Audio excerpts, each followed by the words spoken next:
un ancla inmutable.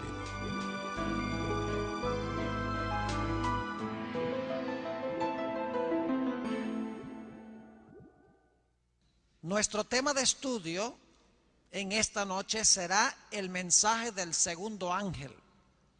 Ahora, hay mucho que podríamos decir del mensaje del segundo ángel.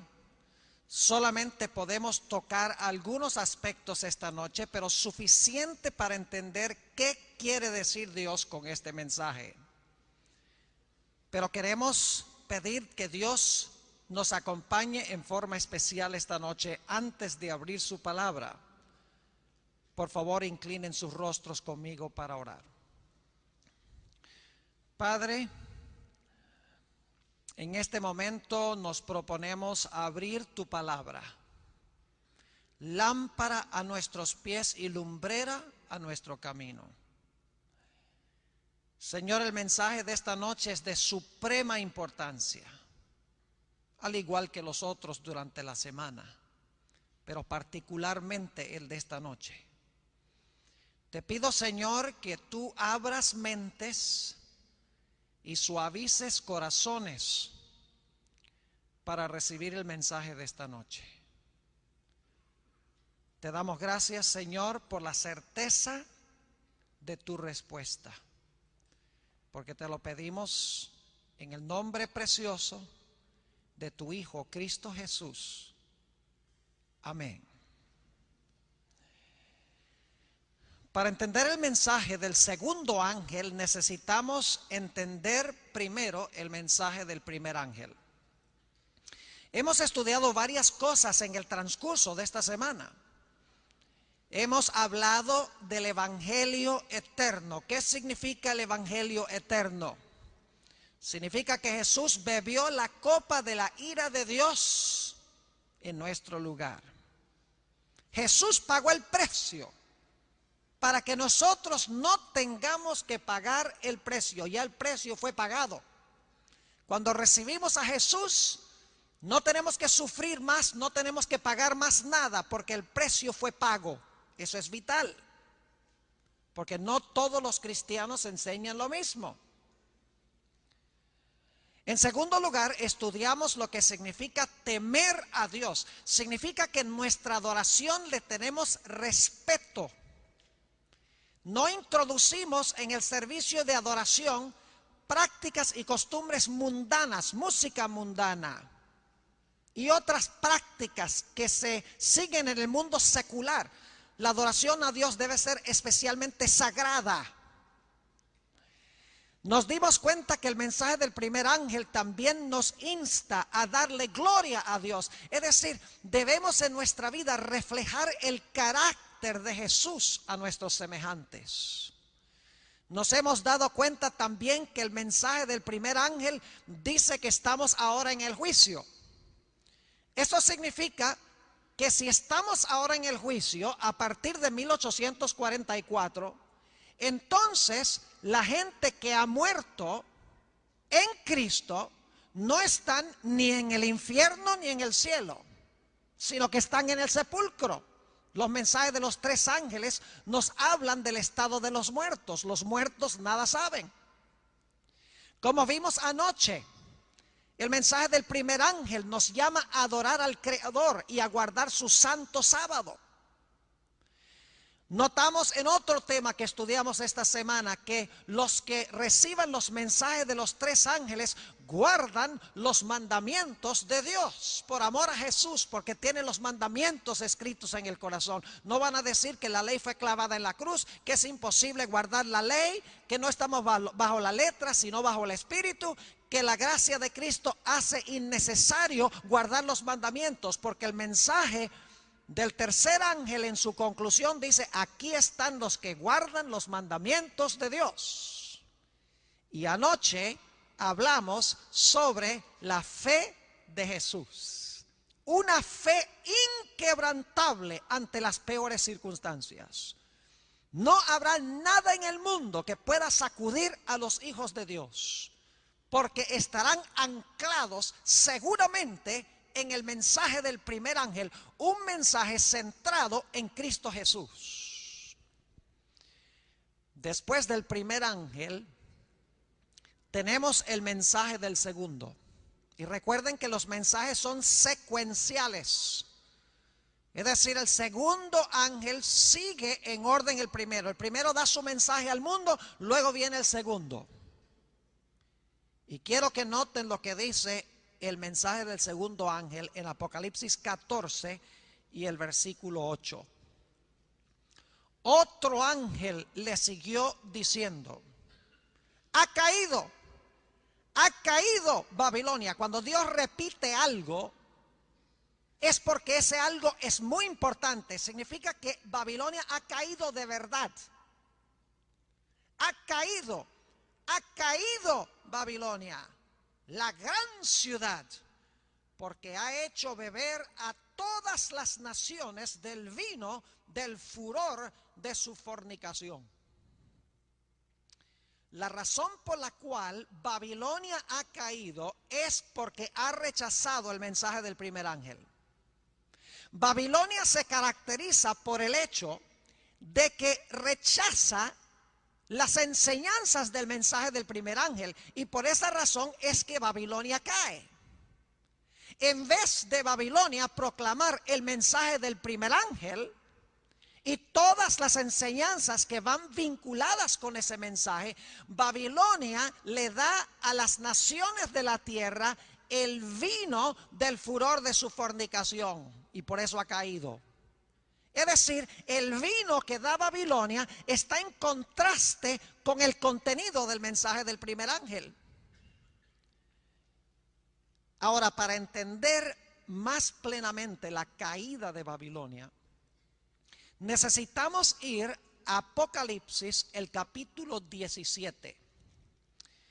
Voy a ir ahora a Apocalipsis 17 y vamos a analizar algunos detalles en cuanto a la caída de Babilonia, como se menciona especialmente en los primeros versículos del capítulo 17. Es un mensaje solemne. Dice en Apocalipsis 17:1, y vamos a ir paso a paso. Quiero decirles que cuando terminemos esta noche no van a tener ninguna duda en cuanto a nada de lo que hemos hablado. La identidad de Babilonia la van a saber, aunque yo no les voy a decir quién es Babilonia, pero ustedes van a saber quién es Babilonia. Por las características bíblicas, vamos a dejar que la Biblia se explique sola. Vamos a encontrar que lo que es Babilonia es muy claro en la Sagrada Escritura, y los pecados de Babilonia se delinean claramente en la Escritura. Dice en el versículo 1 del capítulo 17: vino entonces uno de los 7 ángeles que tenían las 7 copas y habló conmigo diciéndome: ven acá y te mostraré la sentencia contra la gran ramera. Ahora necesitamos parar un momento allí. La gran ramera. En la Sagrada Escritura, las profecías presentan su mensaje en lenguaje simbólico. Es decir, no se puede tomar el lenguaje literalmente. Esta no es una ramera, no es una prostituta literal. Es un símbolo que tenemos aquí. Es una mujer que se ha prostituido. Por eso necesitamos entender en primer lugar en la Biblia qué representa una mujer.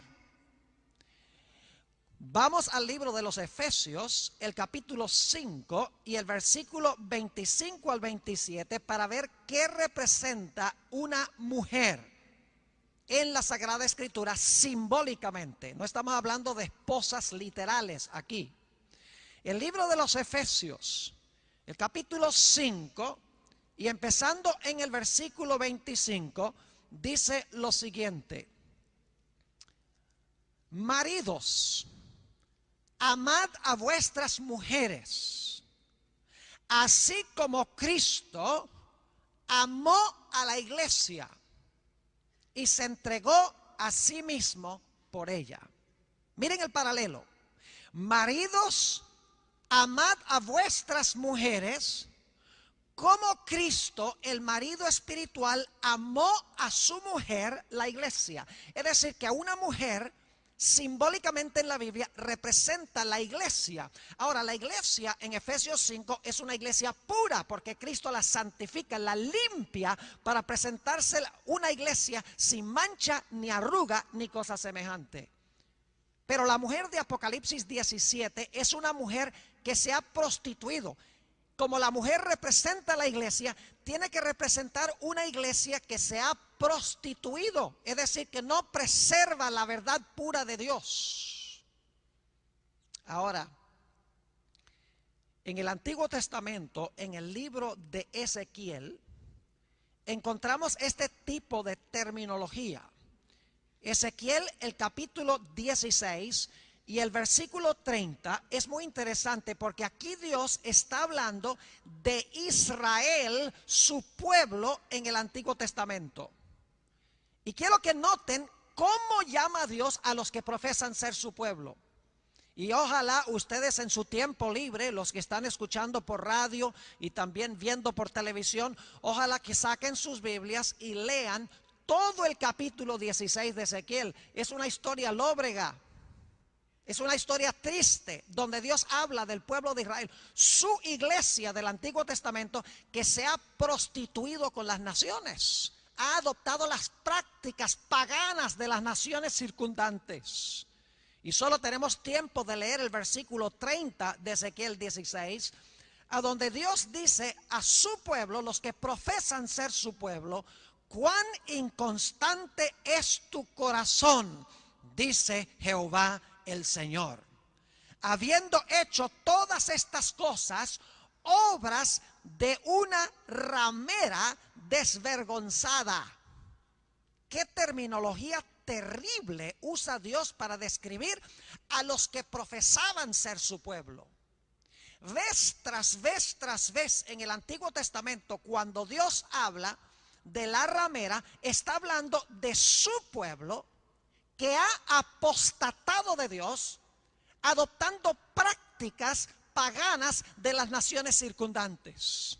Así que en Apocalipsis, el capítulo 17, esta mujer ramera debe estar en línea con las referencias a la ramera en el Antiguo Testamento que se aplican al pueblo de Israel. Es decir, que en Apocalipsis la ramera no es, digamos, una religión como los musulmanes, los hindúes, los budistas. Debe ser que representa el profeso pueblo de Dios que ha adoptado prácticas paganas y las ha incorporado en su sistema. Volvamos otra vez a Apocalipsis, el capítulo 17, y quiero leer otro aspecto del versículo 1. Dice: vino entonces uno de los 7 ángeles que tenía las 7 copas y habló conmigo diciéndome: ven acá y te mostraré la sentencia contra la grande ramera, la que está sentada sobre muchas aguas. Esta iglesia, que una vez fue pura, pero que ha adoptado prácticas del paganismo, dice que está sentada sobre muchas aguas. ¿Qué representan las muchas aguas sobre las cuales está sentada esta ramera? El mismo capítulo 17 lo explica. Dice en el versículo 15 del capítulo 17, en cuanto a las aguas, ¿qué representan las aguas?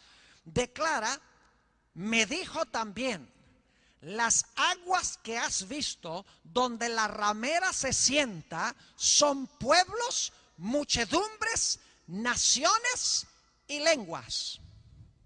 Yo no sé si ustedes ven aquí la conexión con el mensaje del primer ángel. El primer ángel lleva su mensaje a toda nación, tribu, lengua y pueblo, porque la ramera está sentada sobre toda nación, tribu, lengua y pueblo.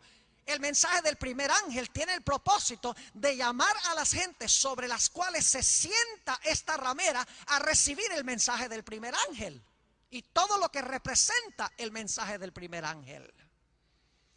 Es decir, esta iglesia, que ha adoptado costumbres paganas, tiene dominio sobre toda nación, tribu, lengua y pueblo son las aguas sobre las cuales se sienta. Sentarse significa dominar, significa controlar a las muchedumbres. Notemos una característica más en el versículo 2 de Apocalipsis 17. Estamos dejando que la Biblia hable. Yo no soy el que digo que la ramera representa una iglesia que ha adoptado costumbres paganas y se ha extraviado de Jesús. La Biblia usa esa terminología. Yo no estoy inventando la idea de que esta iglesia se sienta sobre naciones, lenguas, muchedumbres y pueblos, que las aguas representan eso. Yo no lo estoy inventando. Lo dice Apocalipsis el capítulo 17. Es decir, tiene que ser una iglesia universal. Ahora, noten otro detalle interesante en cuanto a esta ramera. Versículo 2. Con la cual han fornicado los reyes de la tierra. ¿Qué han hecho los reyes de la tierra con ella? Han fornicado.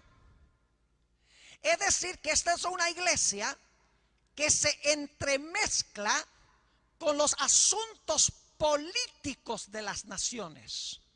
Porque dice que fornica con los reyes de la tierra. En vez de mantenerse puramente para Jesús, lo que hace es meterse en los asuntos políticos de los reyes de la tierra. Es una coalición de iglesia y Estado. Porque dice que fornica con los reyes de la tierra.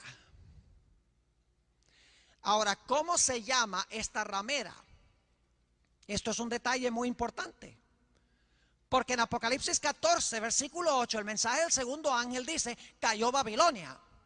¿Será que esta ramera es la misma Babilonia que se menciona en el mensaje del segundo ángel? La respuesta es sí. Noten el capítulo 17 y el versículo 5. Dice en el versículo 5 en cuanto a esta ramera, y en su frente un nombre escrito. Un misterio. Babilonia la grande, la madre de las rameras y de las abominaciones de la tierra. ¿Qué nombre lleva esta ramera que se sienta sobre muchas aguas, que fornica con los reyes de la tierra? ¿Se llama qué? Babilonia. ¿Es la misma Babilonia del mensaje del segundo ángel? Claro que sí. ¿Cuántas Babilonias puede haber? Hay una sola Babilonia en el libro de Apocalipsis. Esto significa que Apocalipsis 17 está hablando de lo mismo que Apocalipsis el capítulo 14 y el versículo 8, el mensaje del segundo ángel. Y dice aquí que esta ramera se llama Babilonia y se le llama, noten la terminología, se le llama la madre. La madre. ¿Cuántos de ustedes conocen una madre que no tiene hijas? Y son hijas. Porque es una ramera y las hijas son rameras también. La madre de las rameras tiene que ser, las hijas tienen que ser mujeres. No se sientan mal. Que esto está hablando de apostasía. Es decir, que esta madre no está sola, sino que tiene hijas que nacieron de ella, que también han asimilado prácticas que no están en la Biblia, que contradicen el mensaje del primer ángel y que también controlan a las muchedumbres bajo el mando de la madre. Porque dice que ella es madre, y no conozco la primera madre que no tenga hijos. Conozco mujeres que no tienen hijos, pero no una madre que no tenga hijos. Y en este caso, esta madre tiene hijas que nacieron de ella, que comparten muchas de sus enseñanzas, muchas de sus ideas, y que también contradicen el mensaje del primer ángel, y por eso también han caído. Ahora, ¿cuál es el gran pecado de Babilonia? Hay que regresar a Apocalipsis 14 y el versículo 8, y luego vamos a leer otra vez el 17 y el versículo 2. Dice en Apocalipsis 14 y el versículo 8, Otro ángel le siguió diciendo: ha caído Babilonia, la gran ciudad. ¿Y por qué cayó? Noten la palabra que se usa. Porque, ahora va a dar la razón por la cual cayó, porque ha hecho beber a todas las naciones del vino del furor de su fornicación. La razón por la cual Babilonia cae es porque da a todas las naciones, lenguas, tribus, pueblos sobre los cuales se sienta vino del furor de su fornicación. Noten Apocalipsis 17 y el versículo 2, la misma idea. Hablando de esta ramera que se llama Babilonia, dice: con la cual han fornicado los reyes de la tierra, y los moradores de la tierra se han, noten, los moradores de la tierra se han embriagado con el vino de su fornicación. El gran pecado que lleva a la caída de Babilonia es que Babilonia le da vino a todas las naciones sobre las cuales se sienta y controla. Ahora, la pregunta clave es: ¿qué representa el vino que esta ramera, esta iglesia apóstata, esta iglesia que ha asimilado prácticas y doctrinas que no son bíblicas, qué representa el vino que ella le da a las naciones? La respuesta está en Apocalipsis 17 y el versículo 4. Dice en el versículo 4 lo siguiente: y la mujer estaba vestida de púrpura y escarlata. Noten los colores predominantes: púrpura y escarlata. Y adornada de oro, de piedras preciosas y de perlas. Y ahora escuchen: y tenía en la mano un cáliz. ¿Qué es un cáliz? ¿Sabe lo que es un cáliz? Un cáliz es una copa. Dice: y tenía en la mano un cáliz. ¿Qué creen ustedes que tenía el cáliz? ¿Qué le da la ramera a las naciones? ¿Qué les da? Vino. Vino. Es decir, el cáliz tiene vino. ¿Pero qué es el vino? Noten que dice en la última parte del versículo 4: y tenía en la mano un cáliz de oro lleno de ¿qué? De abominaciones y de la inmundicia de su fornicación. Es decir, el vino que le da Babilonia a las naciones es o se compone de sus abominaciones. Inmediatamente nos preguntamos: ¿qué son esas abominaciones? ¿Entienden que el vino son las abominaciones? Dice que tiene un cáliz y en el cáliz están sus abominaciones. Es decir, el vino que está en el cáliz son sus abominaciones. Ahora, en Apocalipsis 17 no dice cuáles son las abominaciones que están en la copa. Tenemos que buscar en otras partes de la Biblia la palabra abominación o abominaciones para saber qué es tan abominable para Dios. Tenemos que ir a otras partes de la Escritura para ver qué son las abominaciones. Si sabemos qué son las abominaciones, vamos a saber qué es su vino, porque el vino son las abominaciones. Quiero leer una cita. Es una cita fuerte, muy fuerte, a donde Elena White, de quien vamos a hablar mañana en la noche, si usted cree que sabe cuál es el propósito de Elena White en la iglesia adventista, puede ser que no. Muchos adventistas tienen un concepto erróneo del papel de Elena G. White en esta iglesia. Tienen un concepto limitado y solo parcial de lo que es el testimonio de Jesucristo. Mañana vamos a hablar del testimonio de Jesucristo, Dios mediante en la noche. Y es un tema solemne que no solamente se presta para aquellos que no pertenecen a la iglesia adventista, pero se presta especialmente para aquellos que pertenecen a la iglesia adventista. Vamos a hablar del testimonio de Jesucristo. La iglesia adventista cree, yo podría darles un curso literalmente de 20 horas dándoles las razones bíblicas por las cuales creemos esto, que Dios llamó a Elena G. de White y le dio luz profética. Así que la cita que voy a leer es una cita muy significativa para aquellos que no son adventistas, que están aquí con nosotros esta noche, escuchando por el radio, viendo por televisión. Por favor, no se vayan, porque después de leer la cita, voy a ir a la Biblia y comprobar que la cita es correcta bíblicamente. Aquí está la cita. Se encuentra en su libro Testimonios para los Ministros, página 58. Dice ella allí, porque hay algunas personas que dicen que la iglesia adventista es Babilonia. ¿Saben ustedes que hay adventistas que dicen que la iglesia adventista es Babilonia? Es increíble que alguien diga tal cosa.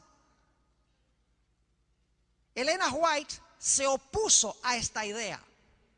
Declaró lo siguiente: no hemos de pensar que los escogidos de Dios que están tratando de andar en la luz componen Babilonia.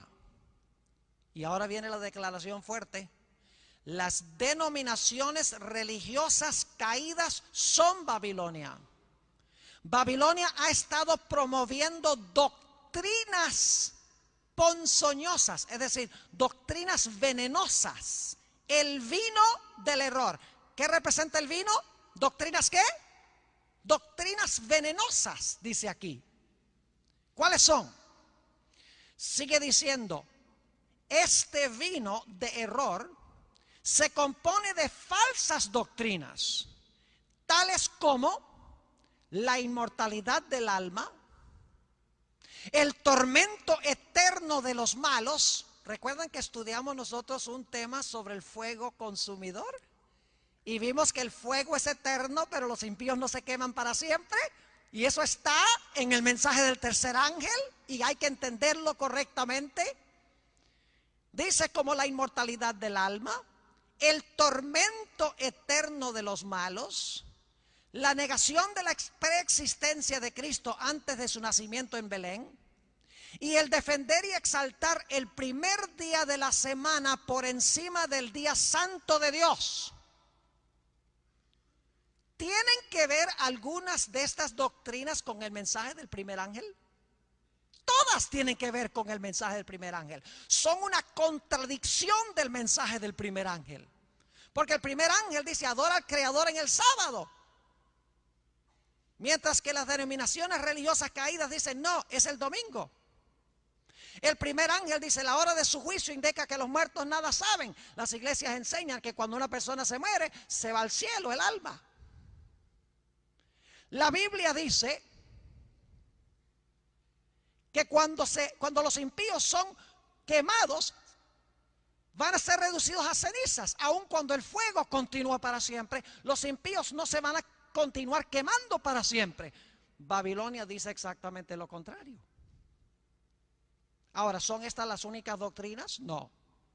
Sigue diciendo Elena G. de White lo siguiente: estos errores y otros similares. Así que hay más, ella solamente está dando algunos ejemplos. Dice: estos errores y otros similares son presentados al mundo. Por eso se sienta sobre toda nación, tribu, lengua y pueblo. Son presentados al mundo por las diversas iglesias. Y así se cumple el pasaje que dice: porque todas las gentes han bebido del vino del furor de su fornicación. Ahora, ¿por qué se llama del furor de su fornicación? Noten lo que explica Elena White, y lo vamos a corroborar todo esto con la Biblia. Dice ella: un furor es lo que producen falsas doctrinas. Y cuando los reyes y presidentes beben de este vino, del furor de su fornicación, resultan movidos por la ira contra aquellos que no estarán de acuerdo con las herejías falsas y satánicas que exaltan el descanso espurio e inducen a los hombres a pisotear el monumento conmemorativo de Dios. Es decir, es un vino que produce furor contra aquellos que no comparten esas ideas falsas, que no se basan en la Sagrada Escritura, que no se basan en la Biblia. Por eso en Apocalipsis, cuando se habla de la bestia, dice que la bestia persigue a los santos de Dios. Por eso dice que la segunda bestia de Apocalipsis 13, que se llama también la imagen de la bestia, persigue y da un decreto de muerte contra el pueblo de Dios. Es decir, se llenan de ira contra aquellos que reciben el mensaje del primer ángel. Y se llenan de ira porque los que reciben el mensaje del primer ángel no están dispuestos de recibir estas enseñanzas que se basan en tradiciones humanas y no en la santa palabra de Dios. Noten lo que dice Apocalipsis 17 y el versículo 6 sobre lo que hace esta ramera Babilonia. Fíjense que si no es sanguinaria, si no se llena de furor contra los fieles de Dios. Dice en el capítulo 17 y el versículo 6, vi a la mujer ebria de la sangre de los santos y de la sangre de los mártires de Jesús. Y cuando la vi, quedé asombrado con gran asombro. Es una iglesia que tiene sangre en sus manos, persiguiendo a aquellos que no están de acuerdo con sus doctrinas, que ha asimilado del paganismo. Ahora yo quiero preguntar, ¿será que Elena G. de White en este comentario está inventando algo que no está en la Biblia? Absolutamente no. Ahora vamos a ir a una serie de versículos bíblicos a donde se usa la palabra abominación, porque la copa que tiene vino, el vino son las abominaciones. Así que vamos a buscar la palabra abominación para ver según la Biblia qué es abominación, qué son abominaciones. Vamos en primer lugar a Deuteronomio, el capítulo 7. Dejemos que la Biblia misma se explique. Y yo sé que lo que estoy diciendo es fuerte. No he mencionado nombres de iglesias, ni voy a mencionar aquí tampoco nombres de iglesias. Pero yo creo que con lo que estamos estudiando, los que están presentes, los que están escuchando por radio, los que están viendo por televisión, están captando un cuadro o un concepto de lo que estamos hablando aquí. Ahora, debo decirles que todas las iglesias tienen verdaderos hijos de Dios. Yo creo inclusive que la mayoría de los verdaderos hijos de Dios están fuera de la iglesia adventista del séptimo día. ¿Y cómo, pastor? ¿Cómo cree usted eso? Sí, señor. Y es más, la Biblia enseña que la mayoría de los adventistas se van a ir y van a apostatar. Pero la iglesia no va a quedar vacía, porque de afuera de Babilonia muchos van a aceptar el mensaje del primer ángel y van a entrar a ingresar a las filas del pueblo de Dios. Gloria al Señor. Amén. Oh, qué lindo es oír esos amenes.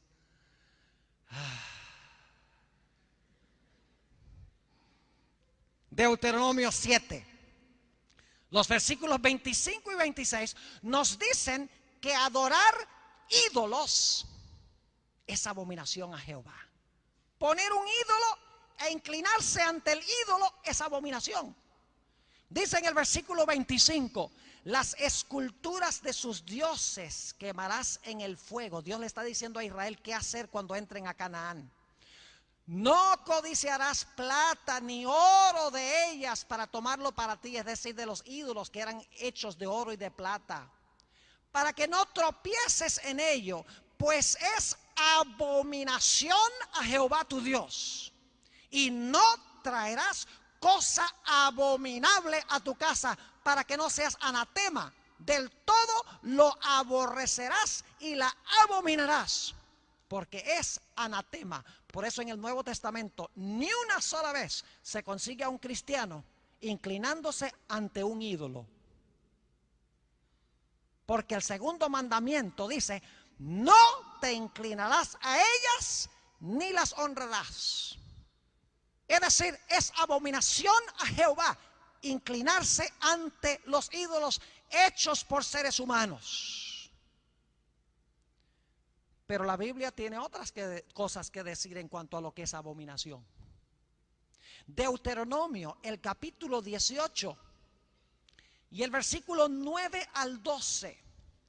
Deuteronomio 18 y el versículo 9 al 12 dice que el ocultismo o el espiritismo es abominación a Jehová.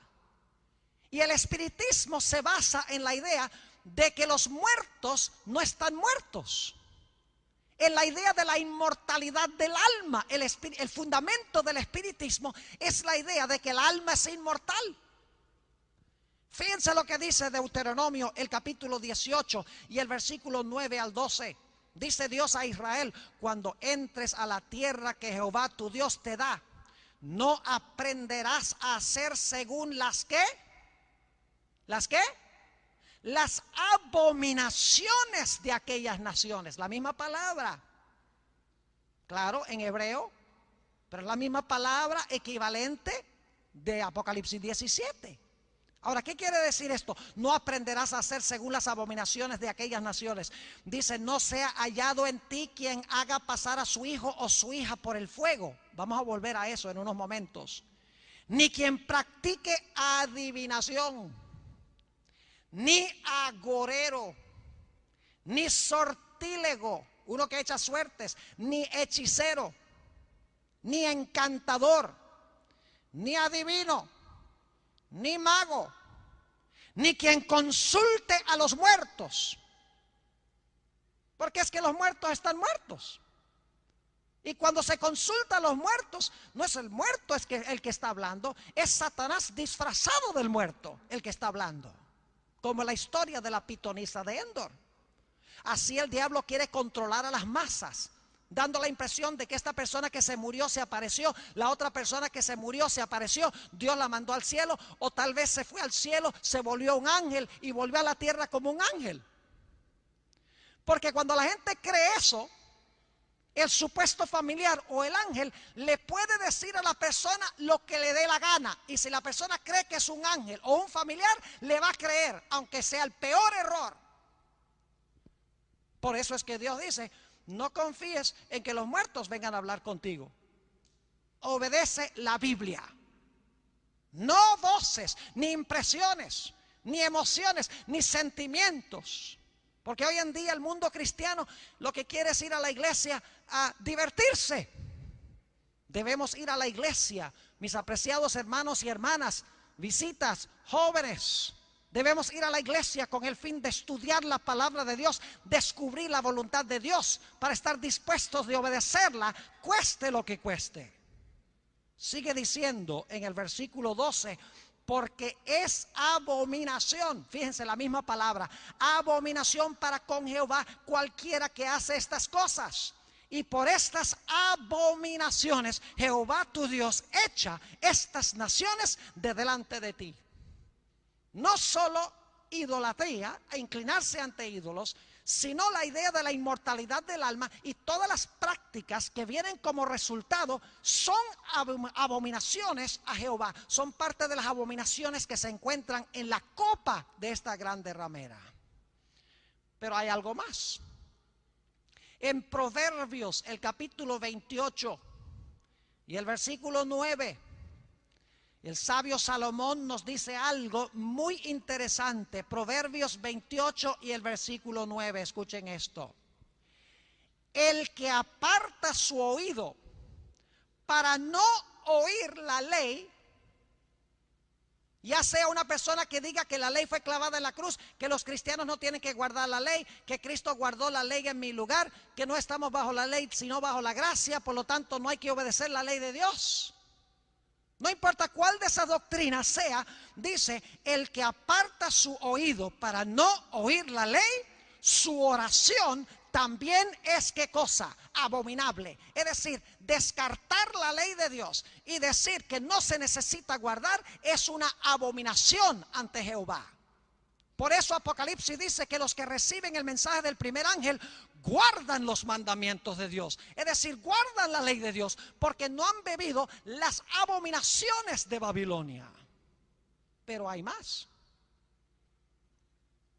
Noten lo que dice Jeremías, el capítulo 13 y el versículo 26 y 27. Jeremías 13, 26 y 27. Aquí está hablando de la fornicación, y no está hablando de la fornicación literal entre un hombre y una mujer.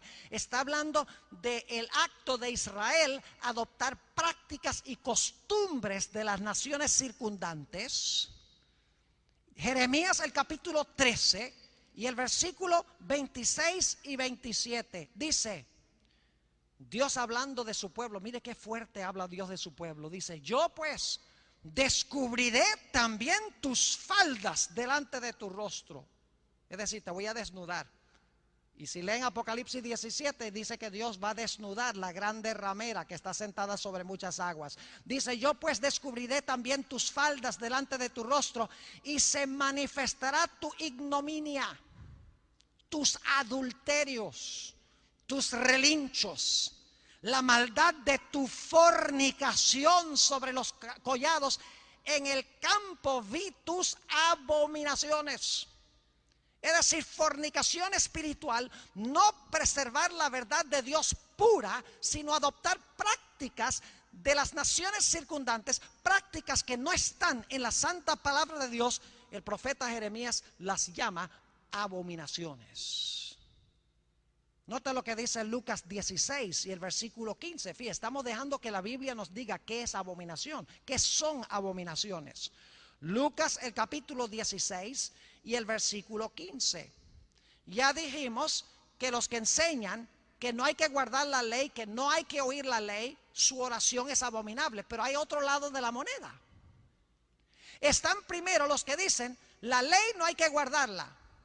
Y en el otro lado del espectro están aquellos que dicen hay que guardar la ley a toda costa, pero no lo hacen por amor. Uno es un legalista y el otro es un libertino. Ambos extremos la Biblia los condena. Condena a aquellas personas que descartan la ley, pero también condena a aquellas personas que creen que se pueden justificar por sus obras, ya sea peregrinajes, ya sea cualquier cosa, cualquier observancia religiosa, que creen ellos que eso les va a recomendar a Dios. La Biblia llama eso abominación. Noten Lucas 16 y el versículo 15. Lucas 16 y el versículo 15 dice, entonces les dijo, vosotros sois los que os justificáis a vosotros mismos delante de los hombres. Hablándole a los dirigentes de la nación judía, ustedes se justifican delante de los hombres, mas Dios conoce vuestros corazones, porque lo que los hombres tienen por sublime, es decir, la idea de que te puedes justificar por lo que haces, por todas las obras eclesiásticas, por ejemplo, que te exigen. Dice, porque lo que los hombres tienen por sublime delante de Dios es abominación. La idea de que te puedes salvar por tus obras es abominación. La idea de que te puedes salvar descartando la ley es abominación. Los dos extremos quedan descartados por Dios. Otro texto interesante, Deuteronomio 14 y el versículo 3. ¿Saben ustedes que la Biblia hace una distinción entre carnes limpias y carnes inmundas? La mayoría de los cristianos dicen eso quedó descartado cuando Cristo murió en la cruz, como si la cruz de Cristo eliminara la triquinosis del puerco. Estas leyes son leyes de la salud. Y Dios las da no para quitarnos algo bueno, sino porque Dios no quiere que estemos enfermos. Dios se duele cuando nos ve contraer cáncer. Dios se duele cuando ve que tenemos artritis o tuberculosis u otras enfermedades contraídas por consumir lo que Dios ha prohibido. ¿Cómo es que la oración santifica lo que Dios condenó? Muchos creen eso. Es una de las abominaciones de Babilonia. Noten, Deuteronomio 14 y el versículo 3 va a hablar de todos los animales limpios y los inmundos. Y Dios comienza antes de la lista diciendo: nada abominable comerás. Y al final del capítulo dice que las naciones comían estas cosas, que eran abominación. Pero mi pueblo, dice Dios, no las comerá. Es decir, es abominación decir que se puede comer cualquier cosa, inclusive lo que Dios ha prohibido. Dos o tres cosas más, muy importantes. Ustedes recuerdan que leí un texto a donde dice que el pueblo de Israel estaba pasando a sus hijos por el fuego al dios Molec. Vamos a leer un texto que habla de eso. Jeremías, el capítulo 32 y el versículo 35. Jeremías, el capítulo 32 y el versículo 35. Dice allí: y edificaron lugares altos a Baal, los cuales están en el valle del hijo de Hinnom, para hacer pasar por el fuego sus hijos y sus hijas a Moloc, lo cual no les mandé, ni me vino al pensamiento que hiciesen esta abominación para hacer pecar a Judá. Alguien dirá: yo no conozco ninguna iglesia hoy que queme a los hijos. Es verdad. Pero necesitamos entender la razón por la cual Israel había caído en el error de quemar a sus hijos en honor al dios Moloc. ¿Saben por qué lo hacían? Porque tenían el concepto de que sus dioses, de que el dios Moloc era un dios que estaba airado. Y que ese dios airado exigía que se quemasen a sus hijos en el fuego. ¿Será que hoy en día muchas iglesias enseñan un concepto del infierno que presenta a Dios como un Dios airado? Y que Dios va a echar a la gente al infierno para que se quemen por los siglos sin fin. Mientras los santos cantan en el cielo, los impíos tienen que quemarse en las llamas del infierno como ofrenda a Dios. Es decir, por extensión, la misma idea por la cual el pueblo de Israel ofrecía a sus hijos a Molec es la misma razón por la cual muchos creen que Dios quema a la gente en el infierno, para apaciguar la ira de Dios, como si quemar a un pecador en el infierno pudiese apaciguar la ira de Dios. Lo único que apacigua la ira de Dios es el hecho de que Jesús bebió la copa para que nosotros no tengamos que beberla. Ezequiel 22 y el versículo 2 dice que derramar sangre inocente es abominación a Jehová. Y en Apocalipsis 17 esta ramera derrama sangre inocente. Es decir, es una iglesia que se ha prostituido, que tiene sangre en sus manos. Ha sido perseguidora a través de los siglos, especialmente al final de la historia. Ahora quiero ir al último ejemplo. Ezequiel el capítulo 8. Ezequiel el capítulo 8 y el versículo 16. Ezequiel el capítulo 8 y el versículo 16. No pierdan este punto, muy importante. Mañana en la mañana vamos a hablar del sello de Dios y la marca de la bestia, bajo el título Un árbol y un día. Ya les dije sobre qué vamos a hablar. Vamos a ver que el árbol de Génesis, la prueba con respecto al árbol, al principio, es paralelo a la prueba final con respecto al día.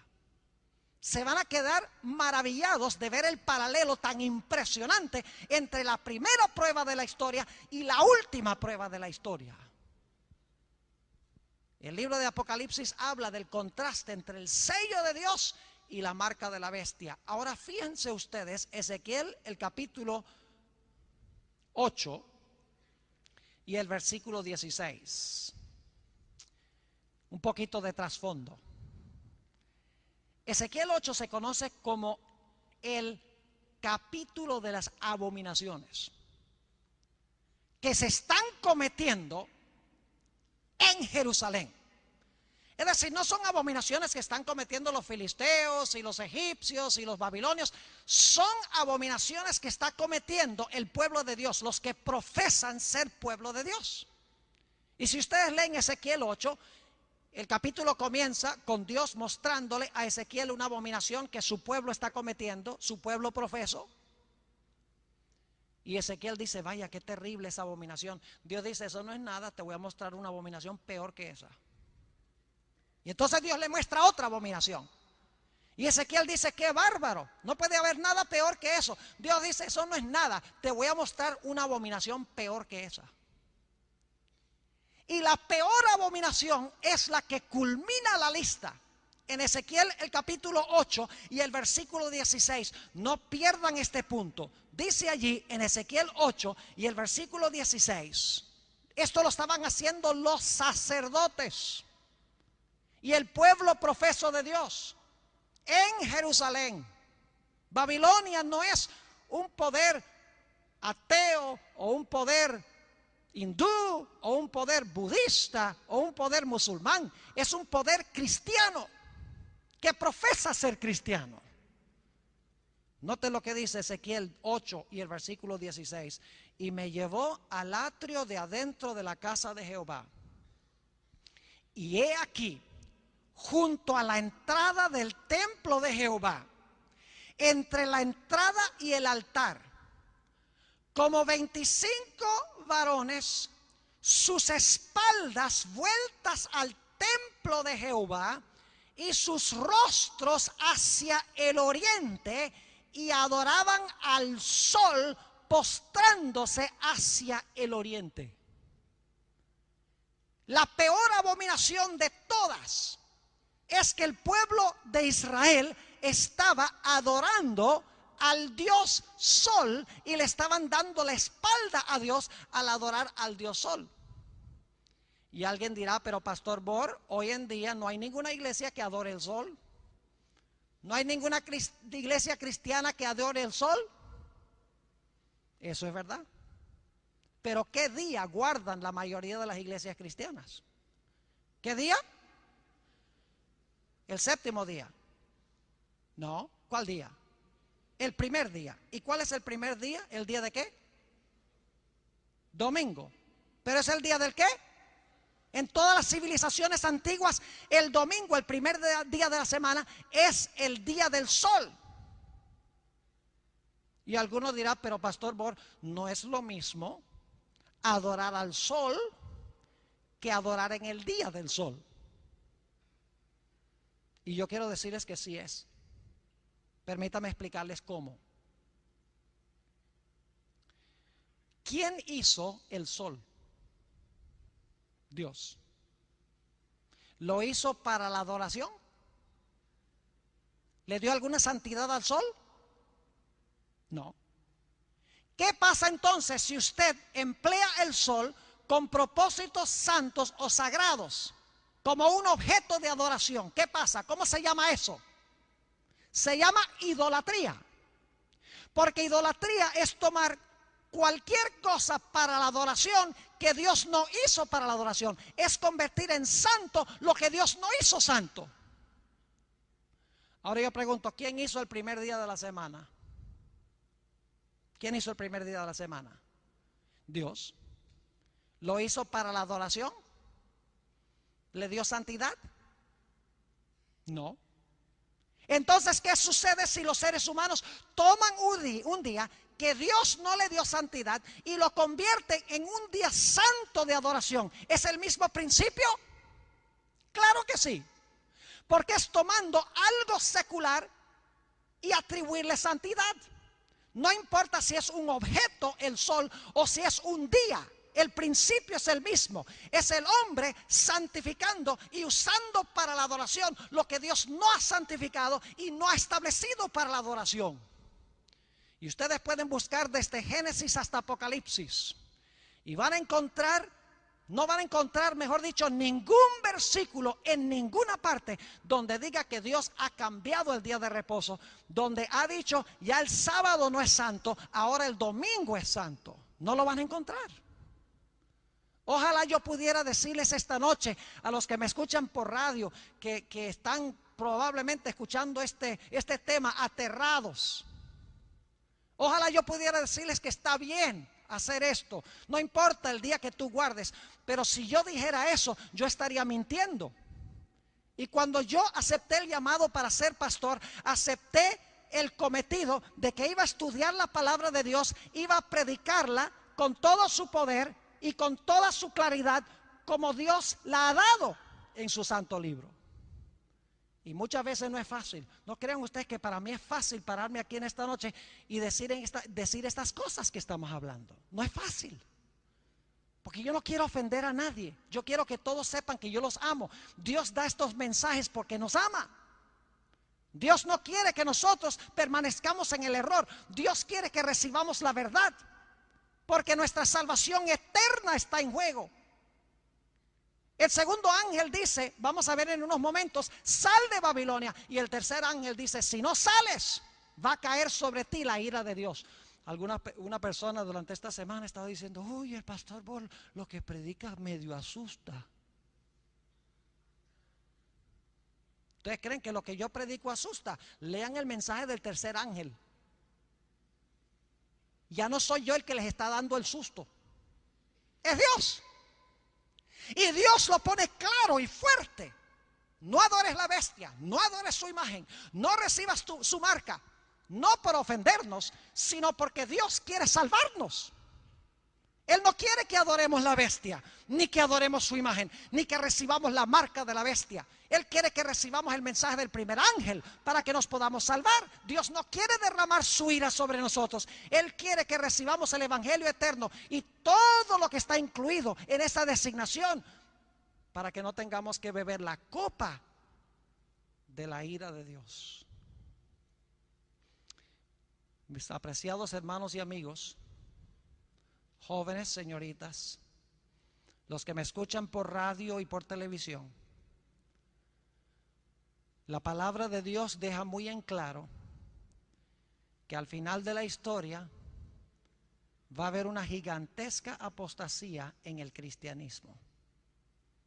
Y lo estamos viendo ahora. Nuestro destino eterno dependerá de cómo tratamos nosotros la verdad de Dios. O aceptamos el mensaje del primer ángel o lo rechazamos. Si lo aceptamos, recibiremos el sello de Dios. Si lo rechazamos, últimamente terminaremos recibiendo la marca de la bestia. Por eso Dios ha dicho, si vas a aceptar el mensaje del primer ángel, tienes que salirte de Babilonia. Porque todo lo que dice el primer ángel, Babilonia enseña lo contrario. El primer ángel dice, guarda la ley de Dios. Babilonia dice, no interesa si la guardas o no. El primer ángel dice, adora al Creador en su santo sábado. Babilonia dice, no, guardamos otro día. El primer ángel dice, los muertos nada saben. Babilonia dice, el alma es inmortal. Babilonia dice, no te preocupes que no estamos en la hora del juicio. El juicio es a la segunda venida. El primer ángel dice que ahora estamos en el tiempo del juicio.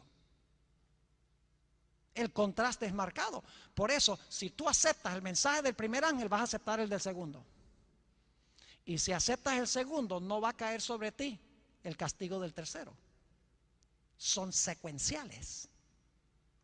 Y por eso Jesús esta noche te hace un llamado. Vayan conmigo a Apocalipsis, el capítulo 18. El Señor Jesucristo dijo, mientras buscamos este último texto de esta noche, el Señor Jesucristo declaró, santifícalos por tu verdad. Tu palabra es verdad. Es decir, somos santificados. Nuestra vida es hecha santa por la palabra de Dios, obedeciendo la palabra de Dios. Note lo que dice Apocalipsis el capítulo 18 y empezando en el versículo 1. Fíjense que Dios consideró que el mensaje del segundo ángel era tan importante que lo intensifica en el capítulo 18. Lo amplía, especialmente para los últimos días. Dice en el versículo 1: después de esto vi a otro ángel. ¿Qué representan los ángeles según estudiamos en la primera presentación? Representa un mensaje celestial que anda velozmente a todo el mundo, predicado por ¿quiénes? Predicado por seres humanos, a sus semejantes.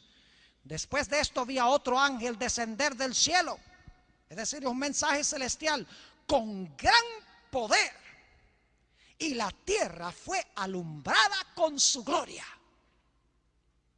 Y clamó con voz potente diciendo: ha caído la gran Babilonia, y se ha hecho habitación de demonios y guarida de todo espíritu inmundo y albergue de toda ave inmunda y aborrecible. En la Biblia las aves sucias y aborrecibles representan a Satanás y sus ángeles. Por eso en la parábola del sembrador dice que las aves venían y quitaban la semilla de la verdad en el corazón antes que pudiera brotar y crecer. Y en la explicación Jesús dice: así es Satanás, que viene y quita la semilla de la verdad del corazón para que no crean y se salven. Es decir, Babilonia en los últimos días, porque da el vino del furor de su fornicación, está llena de demonios. Terrible pensar esto. Versículo 3: porque todas las naciones, y esto no ha pasado todavía, porque el mensaje de este cuarto ángel, podríamos decir, todavía está en el futuro. Toda la tierra va a escuchar este mensaje que estoy proclamando aquí. Porque todas las naciones han bebido del vino del furor de su fornicación, y los reyes de la tierra han fornicado con ella. Y fíjense, hasta el comercio controla este poder. Dice: y los mercaderes de la tierra se han enriquecido de la potencia de sus deleites. Y ahora viene mi parte, la parte más significativa y la más hermosa para mí. Versículo 4: y oí otra voz del cielo que decía: salid de ella, pueblo mío. Paremos un momento allí. ¿Salid de ella quién? Pueblo mío. Pregunto: ¿Babilonia está llena del pueblo de Dios? ¿Babilonia tiene pueblo de Dios? Si no hay pueblo de Dios en Babilonia, ¿por qué Dios dice sal de Babilonia? Pueblo mío. Por eso digo, la mayoría del pueblo de Dios son cristianos sinceros.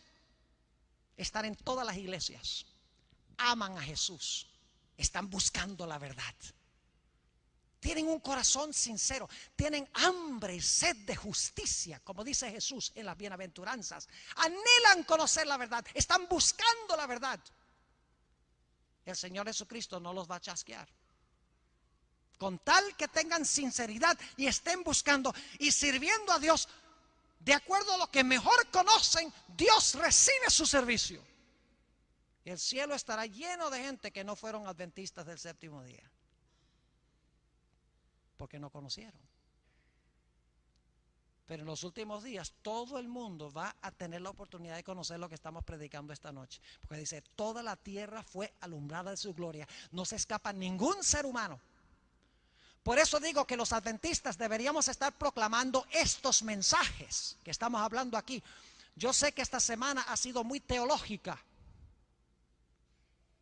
no los he entretenido, no les he contado muchas historias, no los he hecho reír, porque estamos viviendo en una época de la historia crucial, importante, trascendental. Y no es tiempo ahora para celebrar. Ya tendremos tiempo para celebrar cuando estemos en camino al cielo con Jesús. Ahora debemos servir a Dios con temor y con temblor. Debemos vivir el mensaje del primer ángel, escuchar el mensaje del segundo ángel. Babilonia tiene mucho pueblo de Dios. Todas las iglesias tienen mucho pueblo de Dios. Y a nosotros nos incumbe presentarles las verdades de esta semana para que ellos digan, bueno, a mí no me enseñan nada de eso en mi iglesia. ¿Qué debo hacer? Bueno, para aceptar el mensaje del primer ángel, tú tienes que salir de allá. Sal de Babilonia, pueblo mío. Versículo 4. Y oí otra voz del cielo que decía, salid de ella, pueblo mío. ¿Y por qué razón?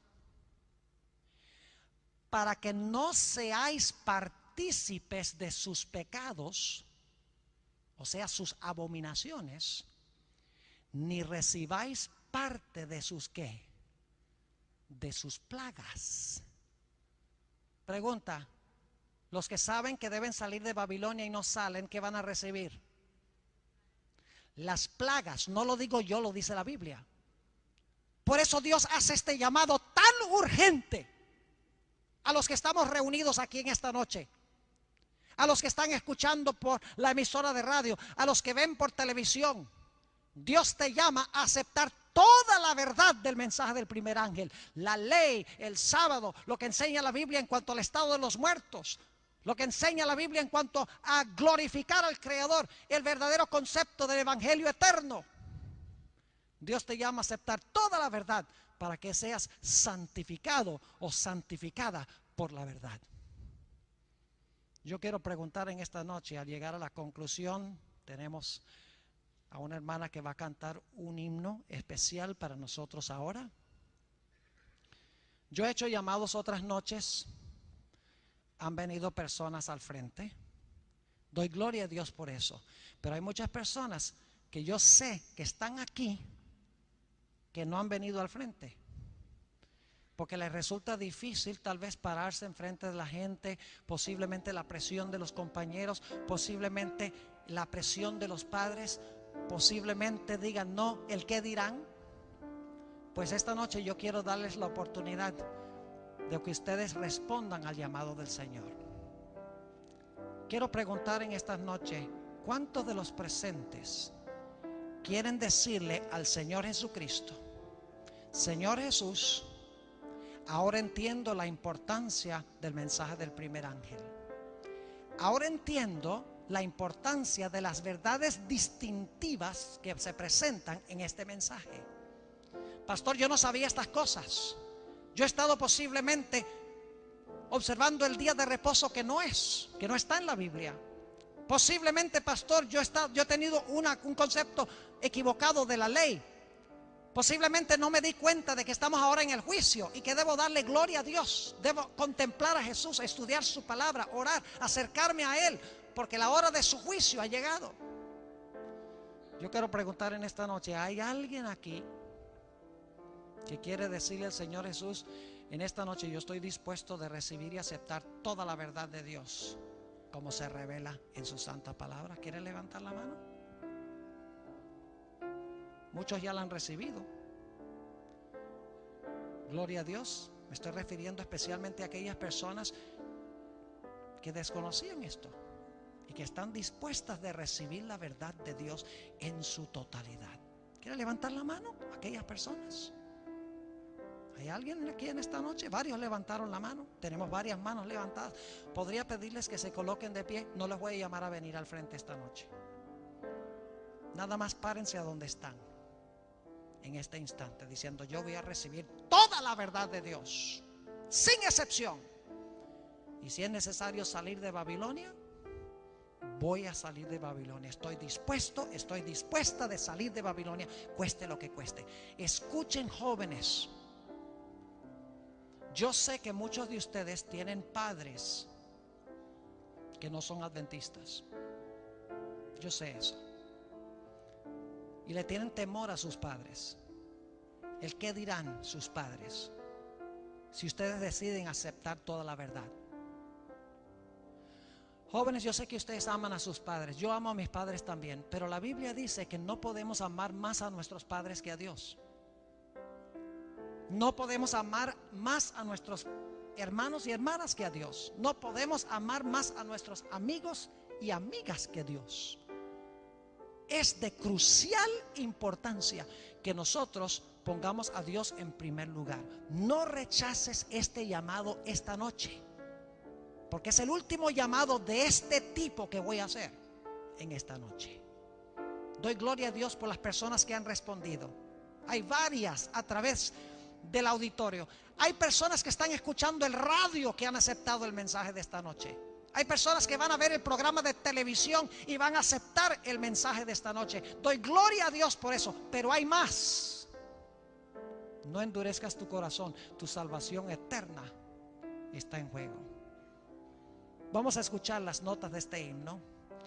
Y mientras canta nuestra hermana este himno de decisión, si el Señor impresiona tu corazón para que te coloques de pie, por favor ponte de pie donde quiera que estés y responde al llamado de Jesús. Escuchemos. Jesús hoy espera entrar en tu ser. Ábrele tu corazón. Acéptalo y deja la oscuridad. ¿Cuál será tu decisión?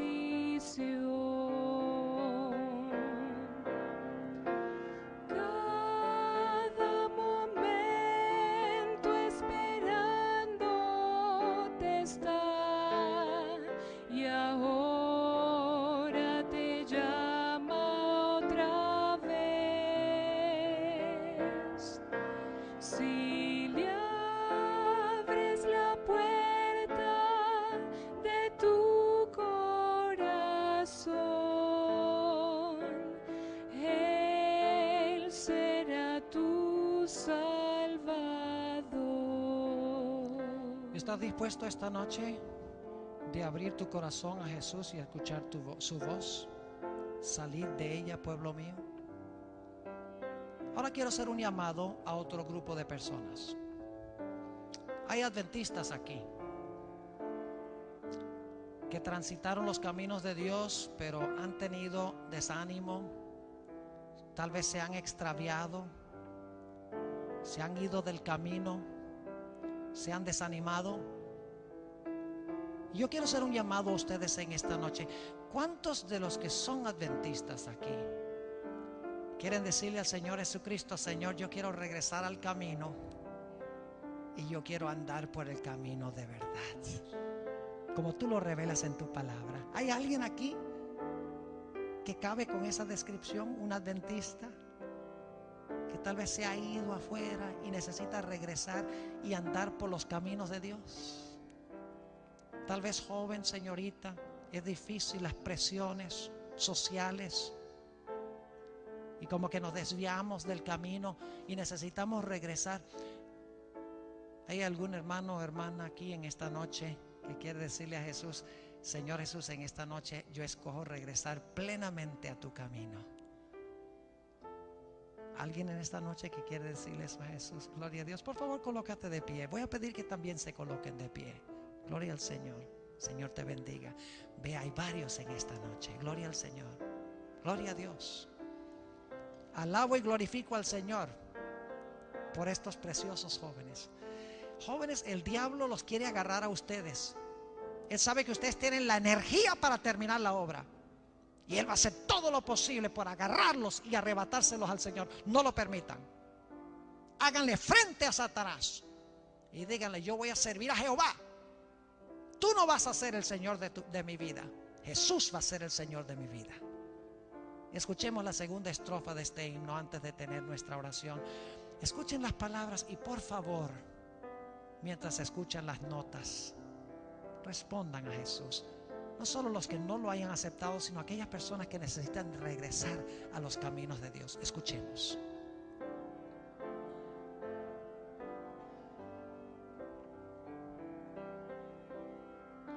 Si das este paso hacia Cristo el Señor, feliz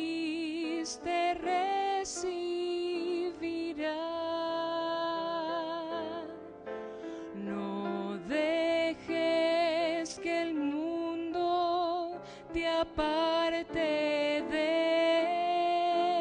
él. ¿Cuál será tu decisión? Cada momento esperándote está, y ahora te llama otra vez. Si le abres la puerta de tu corazón, Él será tu Salvador. Amén, gloria a Dios. Voy a orar en unos pocos instantes, pero antes de hacerlo, ¿hay alguien más aquí que debe responder al llamado? Escucha la voz de Jesús. No quiero cerrar el llamado sin darle la oportunidad a cada uno de que tome la decisión en esta noche. Gloria a Dios. Señor te bendiga. Si durante la oración quieres responder aún, te invito a que te coloques de pie. Varios más se están colocando de pie. Gloria a Dios. Yo creo que va a haber un gran reavivamiento y reforma en la institución, con la ayuda de Dios. Oremos. Padre Celestial, te damos gracias que nos has sacado de las tinieblas a tu luz admirable. Señor, te damos gracias por este mensaje de esta noche. No es fácil, Señor, proclamarlo, porque hay tantos cristianos sinceros que aman a Jesús en todas las iglesias. Pero tu Hijo Jesús ha dicho: mis ovejas oyen mi voz y me siguen. Te pido, Señor, que estés con esas almas sinceras que se han colocado de pie en esta noche, expresando el deseo de andar por tu camino de verdad, cueste lo que cueste. Y Señor, te pido que bendigas a los demás jóvenes que se han colocado de pie, jóvenes que han decidido regresar al camino y llevar la senda recta que tú has establecido en tu palabra. Te ruego, Señor, que tú estés con cada uno de estos jóvenes. Te ruego que estés con los que escuchan por radio, con los que ven por televisión. Oh Señor, ayúdanos a prepararnos para el cierre de la puerta de la gracia y la gloriosa de tu Hijo Jesús. Gracias por haber estado con nosotros en esta noche. Gracias por escuchar nuestra oración, porque te lo pedimos en el precioso nombre de Cristo Jesús. Amén.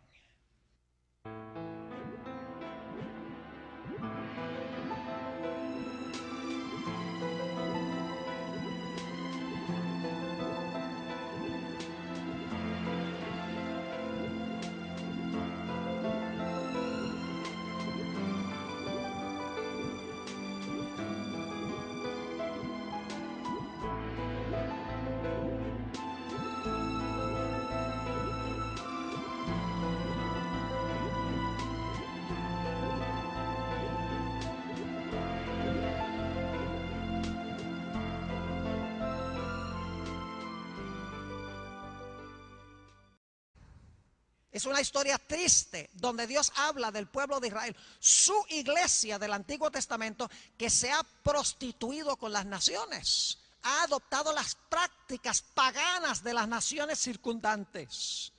Y solo tenemos tiempo de leer el versículo 30 de Ezequiel 16, a donde Dios dice a su pueblo, los que profesan ser su pueblo: cuán inconstante es tu corazón, dice Jehová el Señor.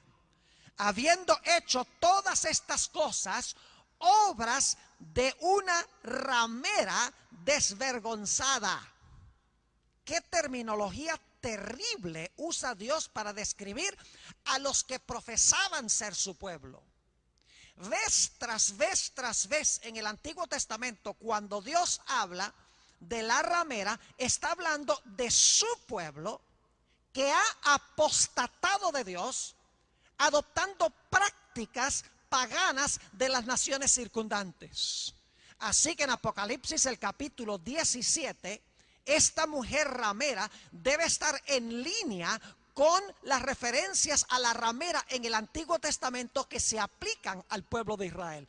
Es decir, que en Apocalipsis la ramera no es, digamos, una religión como los musulmanes, los hindúes, los budistas. Debe ser que representa el profeso pueblo de Dios que ha adoptado prácticas paganas y las ha incorporado en su sistema. Volvamos otra vez a Apocalipsis, el capítulo 17, y quiero leer otro aspecto del versículo 1.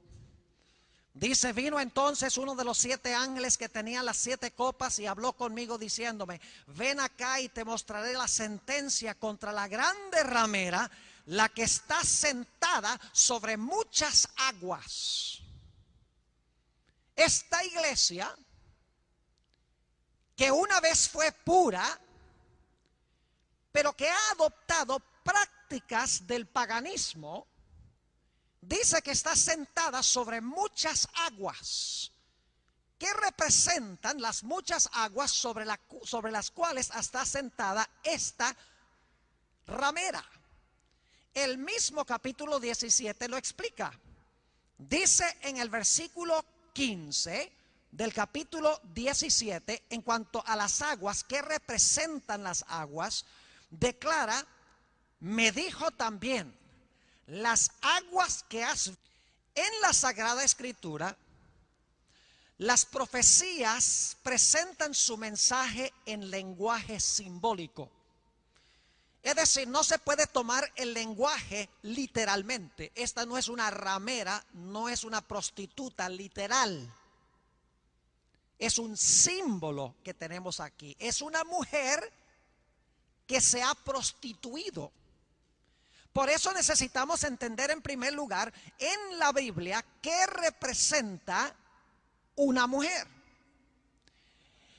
Vamos al libro de los Efesios, el capítulo 5 y el versículo 25 al 27 para ver qué representa una mujer en la Sagrada Escritura simbólicamente. No estamos hablando de esposas literales aquí. El libro de los Efesios, el capítulo 5 y empezando en el versículo 25, dice lo siguiente: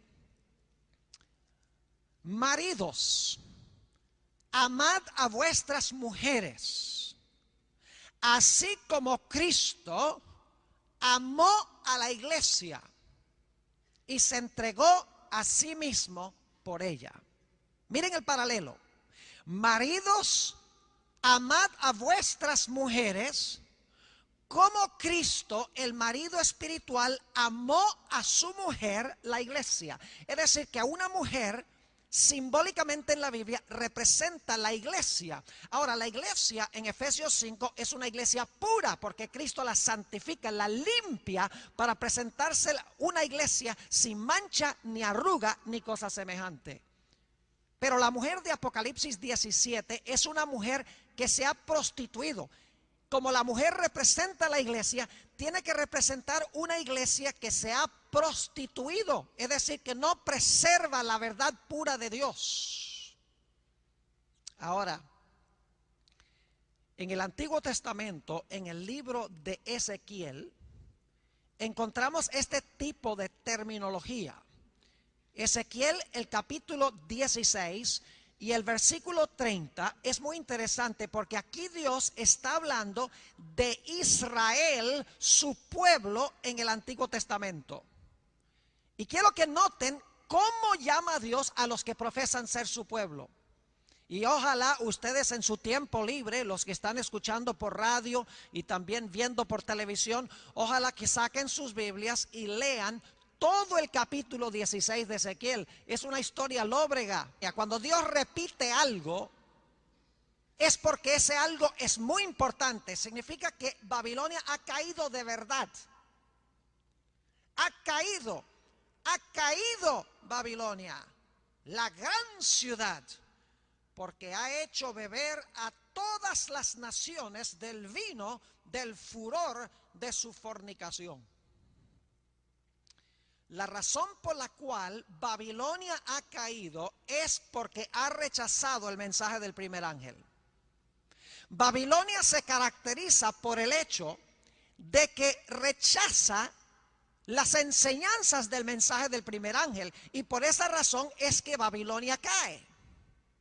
En vez de Babilonia proclamar el mensaje del primer ángel y todas las enseñanzas que van vinculadas con ese mensaje, Babilonia le da a las naciones de la tierra el vino del furor de su fornicación, y por eso ha caído. Es decir, el vino que da Babilonia está en contraste con el contenido del mensaje del primer ángel. Ahora, para entender más plenamente la caída de Babilonia, necesitamos ir a Apocalipsis, el capítulo 17. Voy a ir ahora a Apocalipsis 17 y vamos a analizar algunos detalles en cuanto a la caída de Babilonia, como se menciona especialmente en los primeros versículos del capítulo 17. Es un mensaje solemne. Dice en Apocalipsis 17:1, y vamos a ir paso a paso. Quiero decirles que cuando terminemos esta noche no van a tener ninguna duda en cuanto a nada de lo que hemos hablado. La identidad de Babilonia la van a saber, aunque yo no les voy a decir quién es Babilonia, pero ustedes van a saber quién es Babilonia. Por las características bíblicas, vamos a dejar que la Biblia se explique sola. Vamos a encontrar que lo que es Babilonia es muy claro en la Sagrada Escritura, y los pecados de Babilonia se delinean claramente en la Escritura. Dice en el versículo 1 del capítulo 17: vino entonces uno de los 7 ángeles que tenían las 7 copas y habló conmigo diciéndome: ven acá y te mostraré la sentencia contra la gran ramera. Ahora necesitamos parar un momento allí. La gran ramera.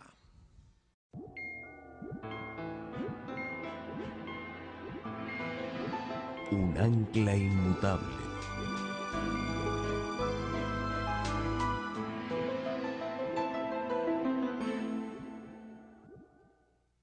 Nuestro tema de estudio en esta noche será el mensaje del segundo ángel.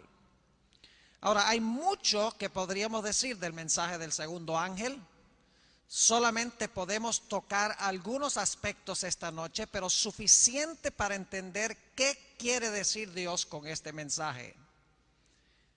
Pero queremos pedir que Dios nos acompañe en forma especial esta noche antes de abrir su palabra.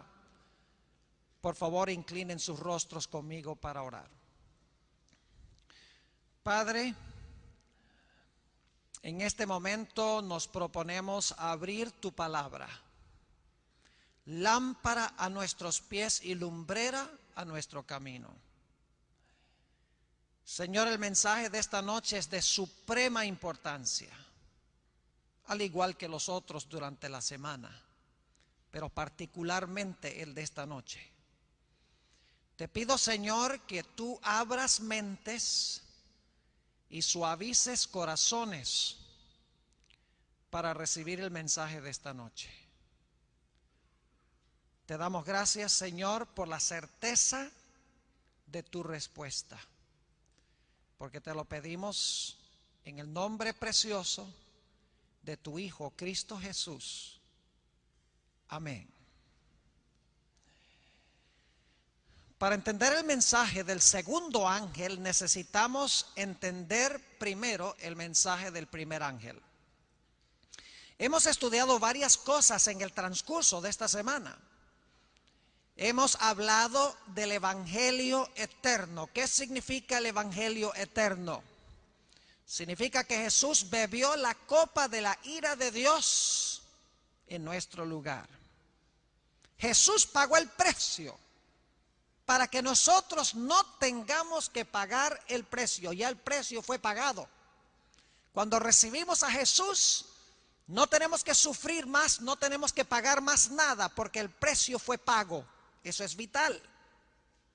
porque no todos los cristianos enseñan lo mismo. En segundo lugar, estudiamos lo que significa temer a Dios. Significa que en nuestra adoración le tenemos respeto. No introducimos en el servicio de adoración prácticas y costumbres mundanas, música mundana y otras prácticas que se siguen en el mundo secular. La adoración a Dios debe ser especialmente sagrada. Nos dimos cuenta que el mensaje del primer ángel también nos insta a darle gloria a Dios. Es decir, debemos en nuestra vida reflejar el carácter de Jesús a nuestros semejantes. Nos hemos dado cuenta también que el mensaje del primer ángel dice que estamos ahora en el juicio. Eso significa que si estamos ahora en el juicio a partir de 1844, entonces la gente que ha muerto en Cristo no están ni en el infierno ni en el cielo, sino que están en el sepulcro. Los mensajes de los tres ángeles nos hablan del estado de los muertos. Los muertos nada saben. Como vimos anoche, el mensaje del primer ángel nos llama a adorar al Creador y a guardar su santo sábado. Notamos en otro tema que estudiamos esta semana que los que reciban los mensajes de los tres ángeles guardan los mandamientos de Dios por amor a Jesús, porque tienen los mandamientos escritos en el corazón. No van a decir que la ley fue clavada en la cruz, que es imposible guardar la ley, que no estamos bajo la letra sino bajo el Espíritu, que la gracia de Cristo hace innecesario guardar los mandamientos, porque el mensaje del tercer ángel en su conclusión dice: aquí están los que guardan los mandamientos de Dios. Y anoche hablamos sobre la fe de Jesús, una fe inquebrantable ante las peores circunstancias. No habrá nada en el mundo que pueda sacudir a los hijos de Dios, porque estarán anclados seguramente en el mensaje del primer ángel, un mensaje centrado en Cristo Jesús. Después del primer ángel tenemos el mensaje del segundo. Y recuerden que los mensajes son secuenciales. Es decir, el segundo ángel sigue en orden el primero. El primero da su mensaje al mundo, luego viene el segundo. Y quiero que noten lo que dice el mensaje del segundo ángel en Apocalipsis 14 y el versículo 8. Otro ángel le siguió diciendo: ha caído Babilonia